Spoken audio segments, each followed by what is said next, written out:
celui qui est passé à 11 heures aussi, je vous le dis. Il n'avait pas marqué son nom sur la présentation. En fait. Si tu ne le connais pas physiquement. Il était en l'air un peu.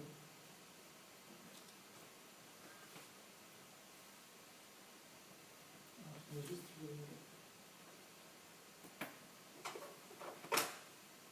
le chronomètre et puis tu vas pouvoir commencer dès que tu es prêt. Tu as déclenché là? Oui, c'est bon. C'est parti. Bonjour, je vous présente mon travail qui est la création des sites web. Directement par le plan. Je commence par une introduction, une présentation de l'entreprise. Après, je vais vous présenter les projets que j'ai réalisés. Le premier projet, c'est islamconseil.com. Et la deuxième site, c'est blariaja.com. Et je vais terminer par une conclusion.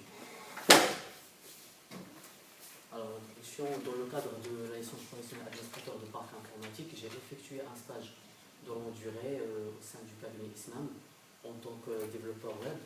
Alors, pendant ce stage, j'ai eu la chance d'avoir comme mission la création des sites web pour la présentation des projets et des produits propres au cabinet Islam.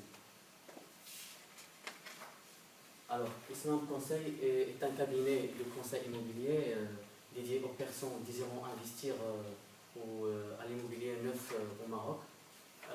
Il garantit alors les meilleurs prix promoteurs des biens immobiliers de grande qualité, un financement optimisé, un accompagnement et un conseil de plan du projet du client. Alors l'équipe Islam Conseil. Monsieur Lajgar Amin, c'est le directeur associé, Ismaël Lajgar, directeur associé, Hatim Eledrissi, directeur commercial et développeur web. Islam Conseil est partenaire de promoteurs marocains de première range, par exemple les espaces Saada, et de banques marocains comme BMCE. Donc, je vais commencer par le premier site, islamconseil.fr. Alors, Islam Conseil a décidé de faire évoluer son site internet afin d'améliorer la charte graphique et l'ergonomie, optimiser le référencement, créer un CMS simple et intuitif pour gérer le site. Pour la réalisation de ce projet, le cabinet Islam a alloué un budget de 15 jours. Alors, les outils de développement des sites web. En fait, principalement, je me suis basé sur le logiciel de développement Dreamweaver CS4, WebServer avec son interface PHP-MyAdmin, FileZilla et Photoshop CS3. Dreamweaver et Photoshop, c'est la même série. Tout ça, c'était Master CS3. Ouais. Et j'ai raté l'autre. Le WebServer, c'est avec son interface PHP-MyAdmin et un serveur Apache local. Les langages de programmation, j'ai utilisé plusieurs langages, principalement le PHP5 avec la programmation orientée objet, HTML, MySQL pour la communication avec la base de données, CSS3, la technologie d'Ajax et jQuery, la bibliothèque libre de JavaScript. Alors pour le nom de domaine, nous avons choisi le nom de domaine suivant en reprenant le nom du cabinet pour le meilleur référencement sur plusieurs registres .com.fr, .eu et .net. Et concernant l'hébergeur, nous avons choisi One and One qui répond à nos besoins tels que la sécurité, la performance et bien évidemment les prix du pack. Alors je vais vous présenter le front office avec déjà l'espace public et ensuite le back office. Je passe directement au site en ligne. Facile de montrer. Là, vous voyez bien le site avec le menu. Ça, c'est ce qu'il est actuellement. Oui, bien sûr, actuellement. Avec un galerie qui représente tous les projets immobiliers. On peut cliquer par exemple sur un projet pour voir les détails. On peut avoir aussi des vidéos ou des fichiers Word ou PDF. En cliquant sur l'image pour rebondir.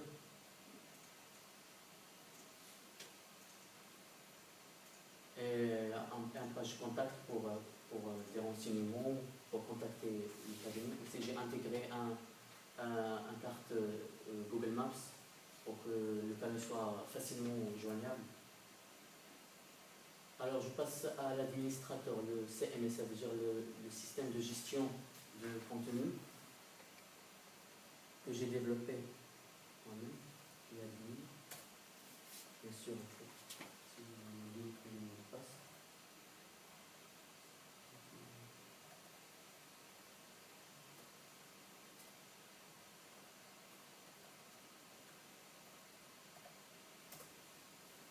Là, on peut voir les rubriques du menu principal, on peut le modifier, là, ajouter des images, par exemple.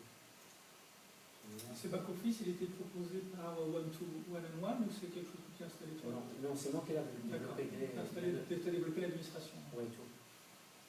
Les produits, il faut modifier les produits, ajouter des images, des fichiers ou des liens de YouTube pour des vidéos modifiées normalement. Ici, on peut envoyer des newsletters pour les clients, pour des journées portes ouvertes, par exemple. Les produits, aussi la même chose, on peut ajouter des produits. Nous avons pour l'instant 7 projets immobiliers. On peut les modifier aussi. Ensuite, comme des images aussi. La même chose pour les produits. En fait, j'ai développé par exemple là un système de sélection automatique des villes. Par exemple, si je tape C, il m'affiche les villes disponibles que je choisis directement. Et je peux se déconnecter automatiquement, comme ça. Et ça, c'est visible à qui? À vos clients qui ont un mot de passe et un user? Oui, à l'administrateur. Uniquement à l'administrateur? Oui.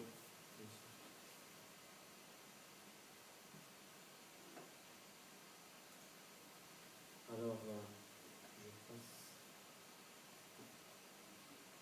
La sécurité du site. En fait, j'ai utilisé un ensemble de techniques pour la sécurité. Le cryptage MD5, ça veut dire crypter les mots de passe enregistrés sur la base de données, les requêtes SQL préparées, les supports des sessions, l'interdiction d'accès au dossier qui contient les images et les fichiers propres au cabine. Pour le référencement, la même chose, j'ai utilisé un ensemble de techniques, l'organisation du contenu, j'ai bien organisé l'emplacement, j'ai bien arrangé les textes et même les titres des images pour l'optimisation pour les moteurs de recherche. Les fichiers htaccess, sitemap.xml et rss.xml, je les ai développés pour l'optimisation aussi pour les moteurs de recherche. Google Maps et les sites sociaux, j'ai créé des pages sur Facebook et j'ai créé des comptes sur Twitter et Google+. Propre au KDSM.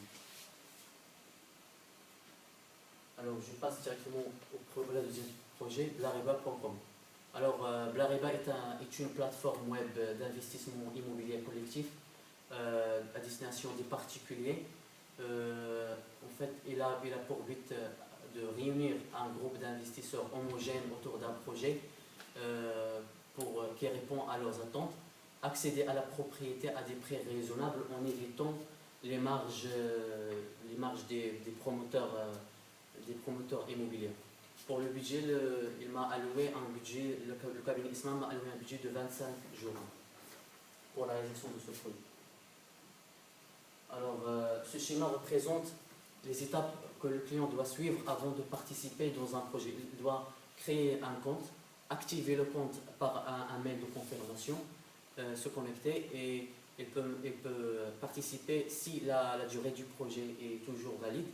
Et bien sûr, il ne peut pas participer deux fois sur le même projet. Là, c'est l'espace personnel peut faire des modifications sur le compte et peut voir leur participation.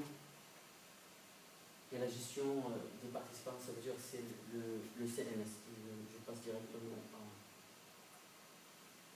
au site.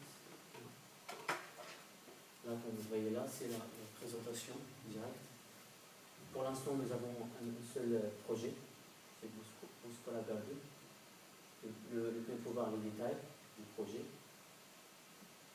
les plans par exemple, les images, le plan intérieur du projet, le type d'habitation, le prix moyen de 100 000 € par exemple, la localisation. Pour l'instant, nous avons un seul participant. Il reste encore 159 jours avant que le projet soit clôturé. Alors, pour participer, il faut cliquer sur le bouton participer. Donc, moi, il n'y a pas n'est pas encore connecté. Je commence par l'inscription.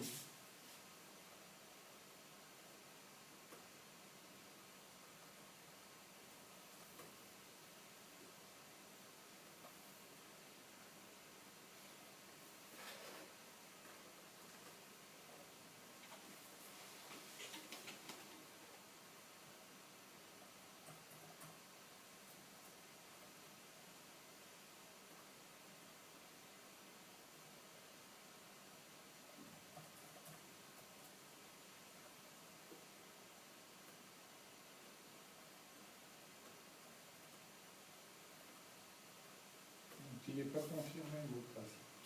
J'ai confirmé l'email. D'accord. Parce que si j'ai oublié le mot de passe, on peut l'envoyer directement sur le plus important. C'est ce qu'il fait Facebook maintenant, dans l'inscription par exemple.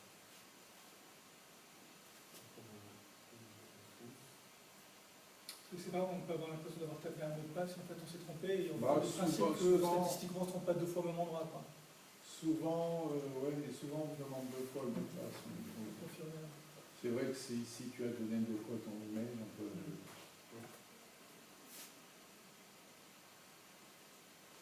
Voilà, on clique sur inscription. Merci de votre inscription. Vous recevez bientôt un mail de confirmation pour votre inscription.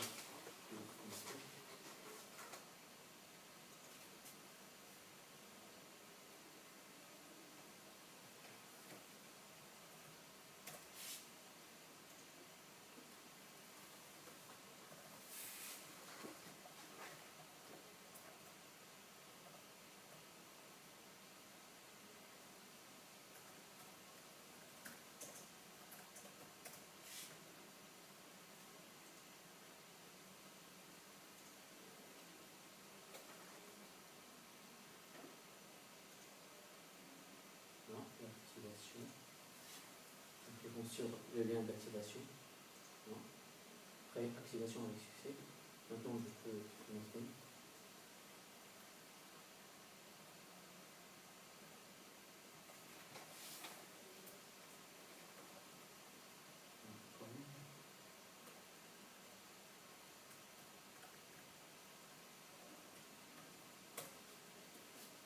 Aucune participation. Je peux faire des mises à jour sur les informations modifiées normalement. Et voir le projet, comme ça, en détail. Je peux participer maintenant.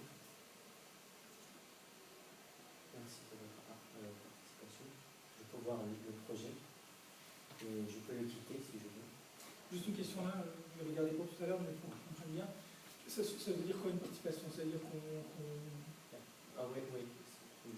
qu'on réserve, qu'on est intéressé, qu'on paye. En fait, comme vous voyez là, le participant a besoin de 30. C'est-à-dire qu'il faut qu'il y ait 30 clients potentiels après, pour que le projet puisse voir le jour. Pour démarrer le projet. Et donc on s'engage à quoi? On s'engage à verser 200 000 €, non, c'est pas ça? Oui. Non, non, c'est juste c'est le prix moyen du livre, c'est pas. D'accord. C'est juste après le. Et donc on s'engage à quoi quand on participe là? À dire que si on a 30 et que le projet voit le jour, on en est quoi. On est prêt à. On va faire un rendez-vous au sein du cabinet pour. Donc ce projet-là, il ne voit le jour que si finalement il est vendu quoi. Ouais, ouais. Prennent plus aucun risque à être. Oui, mais là en fait on ne dit pas qu'on y en investit. On dit juste qu'on est intéressé pour prendre un lot là-dedans et on ne sait pas encore combien, on connaît juste le prix moyen. En fait. Le prix moyen, et le plan intérieur et tout. Oui, c'est tout. Les détails aussi.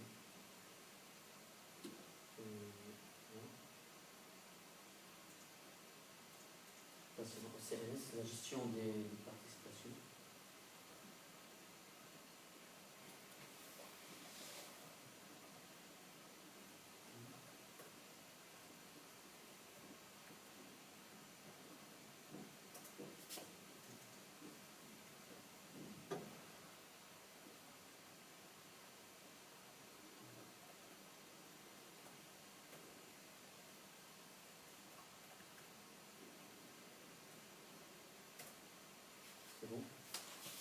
on peut voir les comptes des clients qui vont participer. Pour l'instant, on a 2. La dernière, c'est les clients. Le premier, c'était le test. Hein. Oui, oui, bien sûr. Et on peut ici voir le projet. Là, on peut voir le projet avec les participants. C'est 2 sur 3 pour l'instant. Et faire des modifications normalement sur le projet. Le texte, organisation, type, contenu, participant, description, et aussi des images, on peut ajouter des images. En fait, une fois le nombre d'investisseurs requis atteint, Blariba organise ensuite les démarches pour débuter le projet. En commençant par envoyer un newsletter à tous les participants en choisissant le projet. Là. En envoyant un mail pour les participants. Ici. Et aussi.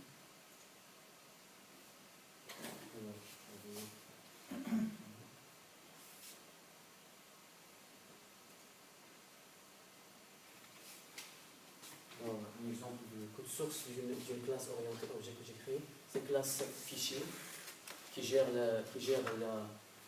les fichiers images, Word et PDF. C'est le PHP objet. Oui, c'est orienté objet, les attributs, les constructeurs, les setters, les éditeurs. En fait, j'ai créé une autre classe qui gère la relation entre la base de données et la classe fichier, par exemple, qui s'appelle Manager Fichier. Alors, elle contient tous les requêtes SQL qui communiquent avec la base de données. D'une requête SQL préparée. Là, pour la sécurité, je ne mets pas directement les valeurs là, non. Mais par contre, je les mets dans une fonction qui s'appelle band value. Et comme ça, elle sera bien sécurisée. Après, j'exécute la requête.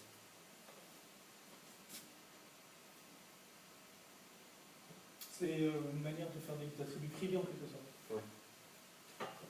Alors, en conclusion, pendant ce stage que j'ai effectué, j'ai eu la chance d'avoir la pratique où sur le plan technique, tout d'abord, j'ai pu mettre en pratique le principe de la programmation orientée objet.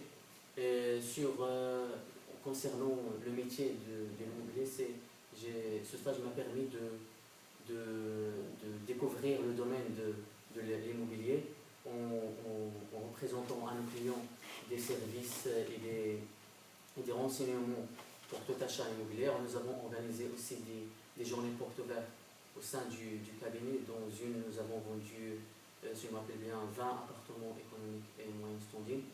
Bon, voilà, en définitif, ce stage est un processus continu dans mon projet professionnel qui est de devenir un chef de projet.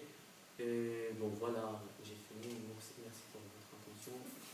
Merci beaucoup. Merci pour ta présentation. En plus, avec une démonstration en temps réel qui marche. Et puis, ça permet de mieux se rendre compte. Parce que c'est vrai que avant, il n'y avait rien. Le site, tu l'as créé depuis zéro. Il y avait quelque chose. Jusqu'à la réservation auprès des hébergeurs.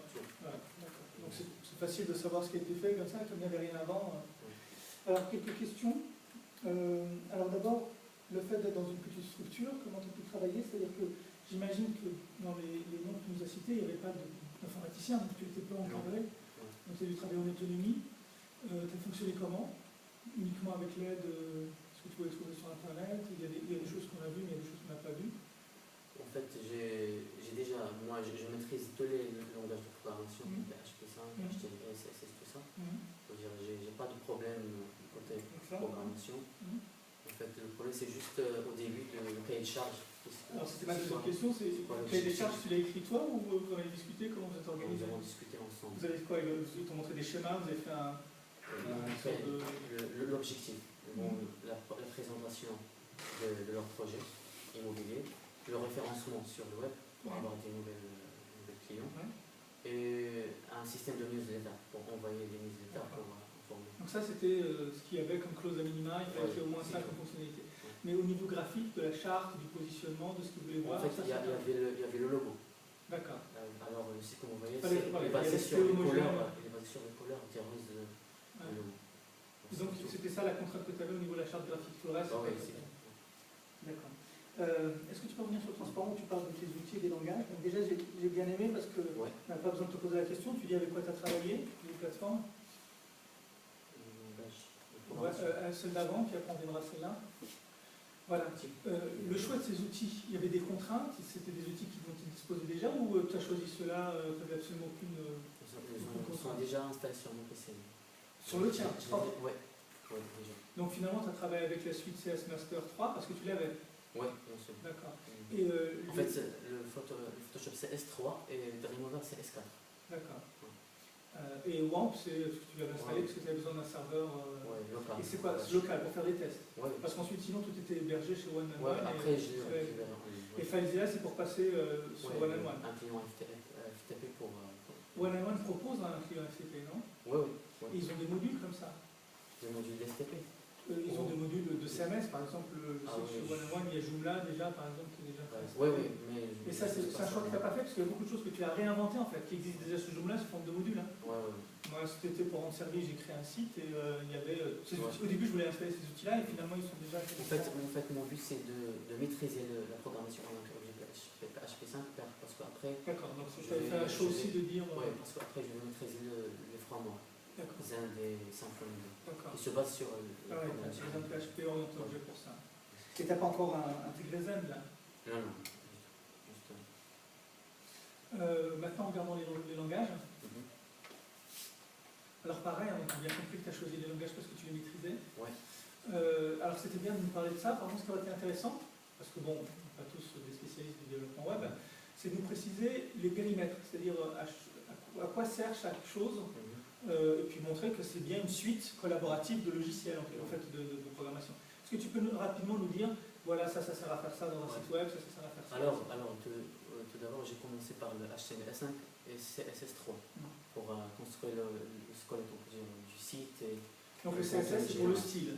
Pour l'apparence du site, les couleurs et tout ça. Après, pour mettre le site dynamique, j'ai utilisé le PHP 5. Alors qu'est-ce que ça veut dire un site dynamique? Ça veut dire on peut modifier le contenu du site. Dynamiquement, modifier le texte, les images, tout ça. Le SQL, bien sûr, pour communiquer avec la base de données. Et le WAMP que tu as installé, il y avait un serveur Apache, il y avait un serveur SQL. Un interface HTML. Tu n'as pas utilisé Workbench comme vous aviez ici? Non. Ajax, en fait, c'est une technologie asynchronous JavaScript and XML, c'est-à-dire pour faire par exemple des sélections automatiques sans faire des refresh sur la page. D'accord. Et toi, pour ton cas précis, tu t'en es servi pour faire quoi? Pour l'exemple que tu nous as montré? Sur les villes par exemple. Les villes et l'inscription aussi. D'accord. Donc tu t'en es servi de manière à ce que quand on commence une saisie, il y a une recherche intermédiaire et donc ensuite une liste qui s'affiche. Et ça, tu l'as fait avec Ajax? Ajax c'est jQuery. D'accord. Et oui, jQuery pour faire les liens avec la base. Oui, c'est ça. Donc jQuery, c'est ce qui a remplacé éventuellement, si tu avais fait ça en Java, JDBC. Ok. D'accord.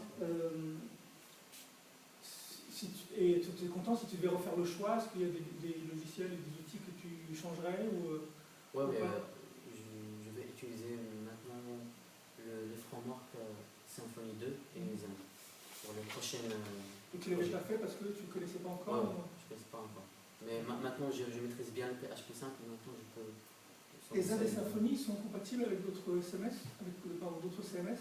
D'autres CMS, je ne sais pas pour l'instant. Tu n'as pas regardé encore, tu n'as pas regardé Speak ou Joomla ou des choses comme ça? Ok. Pour l'hébergement, donc One and One, je crois que c'est transparent d'après ou celui d'après. Pareil, c'est eux qui voulaient là ou tu as regardé, tu as fait une étude un peu pour voir quels autres types d'hébergement étaient possibles? Oui, j'ai trouvé One and One et celui de OVH? OVH, oui, c'est ça. Et pourquoi tu as choisi One and One? En fait, c'est comme ça parce que les prix des packs Elles sont un peu moins chères. D'accord. Donc c'était un choix plutôt économique. Ouais. Et tu as regardé à peu près les modules qui étaient offerts, etc. Parce que l'avantage sur OVH, il y a quand même pas mal de choses qu'on peut préinstaller, notamment un certain nombre d'outils de e-commerce, dont vous risquez d'avoir besoin peut-être un jour, des choses comme ça. D'accord. Revenons sur un moment, quand tu parles de référencement.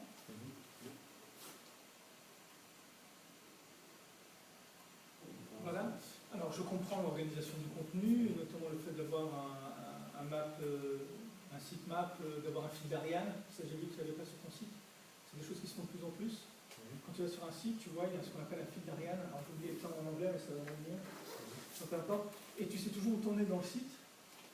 Souvent, les moteurs de recherche, ils trouvent ce fil d'Ariane-là et du coup, ils ont une sorte de liste simplement enchaînée avec l'ensemble des axes. Donc ça peut aider le référencement. Je te le dis, on regarde ça s'appelle fil d'Ariane. Et en anglais, comment ça s'appelle? Bon, ça va revenir. Acheter Access, je comprends aussi. Sitemap aussi. Et Google Maps, en quoi Google Maps peut-être pour le référencement? Oui, j'ai inscrit le site Blariba et Espace français sur la base de données de Google Maps. Okay. Comme ça, j'ai intégré après mais c'est indépendamment de l'outil. Tu aurais pu intégrer l'outil, le module Google, sans avoir forcément inscrit en référencement. Non, j'ai inscrit pour le meilleur référencement. Et donc, du coup, si tu es sur Google et on tape le nom de la boîte, via l'adresse et via ce module-là, on peut retomber sur le site. Parce qu'après l'inscription, j'ai reçu dans 2 semaines, dans la boîte, nous avons aussi un mail de Google, en quoi il faut saisir ce code-là pour bien vérifier que vous êtes... Et c'est payant ça? Non, c'est pas. Et ensuite, sur Google, quand on arrive sur un plan, et quand on vous cherche, tu as fait le lien avec votre site web ou pas? Je crois que tu as la possibilité aussi. Oui, bien sûr. Je peux vous montrer ça. C'était juste pas parfait. Et les sites sociaux, donc tu m'as dit Facebook, Twitter et Google+, et ça c'est pareil, vous les animez? Il y a des gens qui s'occupent d'animer le site Facebook ou pas? Alors, pour l'instant, une personne, je pense que c'est le directeur qui s'occupe. Alors une autre chose qu'on voit généralement, c'est des outils de statistiques. D'accord, donc on trouve tout de suite, et c'est le premier, bah oui. Blariba, pas encore, j'ai pas encore fait mon enfance. Pour les statistiques Oui, j'ai intégré le site sur Google Analytics. Ouais. Comme ça, je peux voir tous les visiteurs de chaque jour. Mais tu l'as. Et vous avez pu en tirer quelque chose? Tu vois si ça commence un peu à être connu? Oui, un peu. Vas-y, si tu l'as.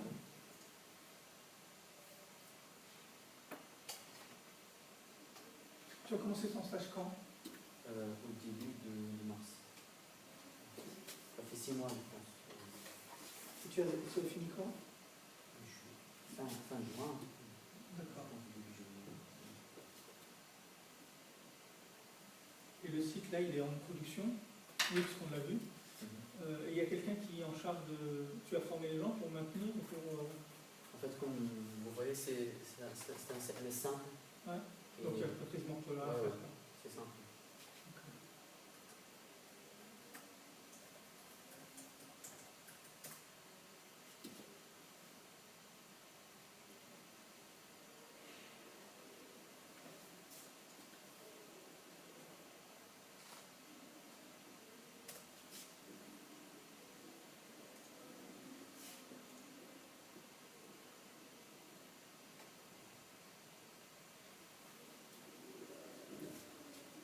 Vous voyez, j'ai développé déjà plusieurs sites. Donc du coup, tu as le suivi toi de l'ensemble des sites sur lesquels tu as travaillé, ça?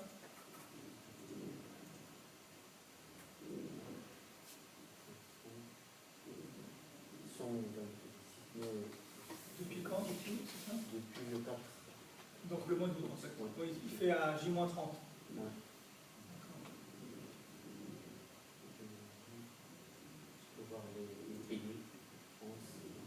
Il y a quand même principalement ce qui est pas incohérent, mais ça veut dire qu'il y a aussi des Marocains qui passent par le site, c'est pas uniquement... Et oui, évidemment, on trouve principalement Paris et pourquoi comme nom vous n'avez pas choisi? Il y a pas le Maroc dedans. Dans le mot, oui. Il y a .com, .fr, Ah ouais, moi je dis .net, .com, .fr. Il n'y a pas de point barre pour Non, les non. sites au Maroc, il y a pas. Pourquoi c'est pas assez.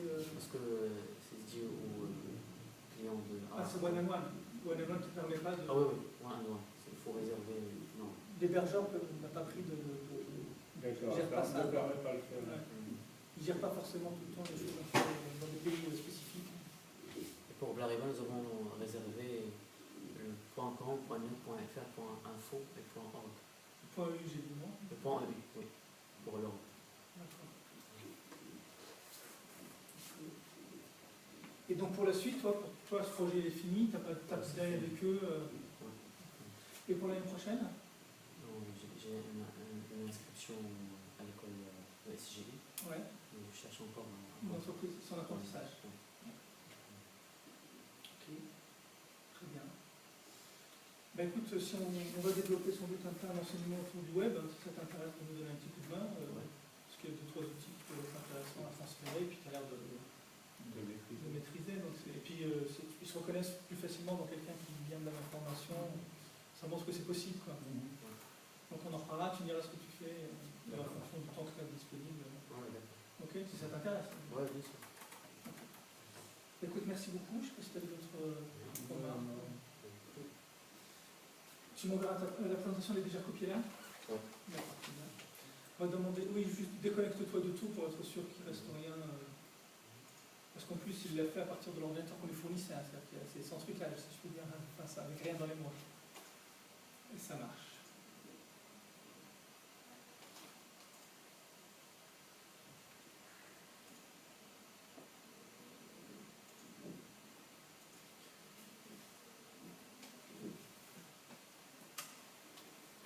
Juste quelques instants dans le couloir, tu vas le temps, on va juste sortir un peu, puis on t'en rappelle, d'accord?